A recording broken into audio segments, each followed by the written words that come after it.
Hello बच्चों, तो चलिए इस प्रश्न को पढ़ते हैं।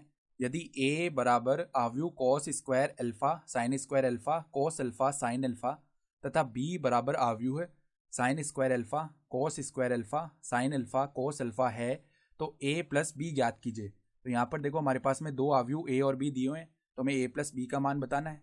तो प्रश्न में आगे बढ़ने से पहले इस प्रश्न से संबंधित जो मुख्य अवधारणा है उसकी हम चर्चा कर लेते हैं।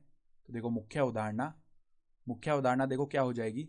यदि हमारे पास में दो आव्यूह इस प्रकार हैं x1 x2 x3 x4 और प्लस में एक दूसरा आव्यूह है देखो इस प्रकार y1 y2 y3 y4, तो इनको जोड़ने पर जो आव्यूह प्राप्त होगा वो किस प्रकार का आव्यूह होगा।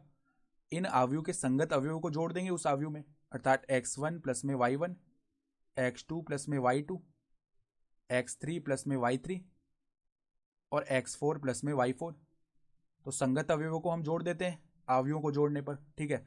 और हमें यह भी पता होना चाहिए कि साइन स्क्वायर थीटा प्लस में कॉस स्क्वायर थीटा, इसका मान किसके बराबर होता है, 1 के बराबर।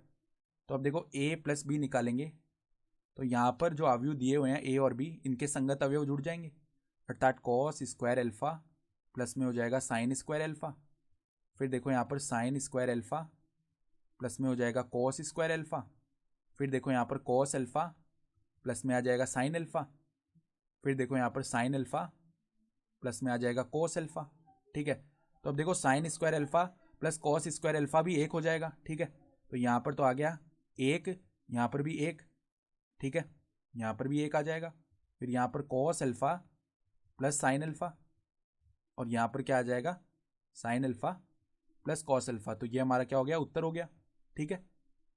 तो a प्लस बी का मान इस प्रकार हमने यहाँ से निकाल लिया, ये हमारा उत्तर हो जाएगा आव्यूह। तो आशा करता हूँ कि आपको ये प्रश्न समझ में आया होगा। धन्यवाद।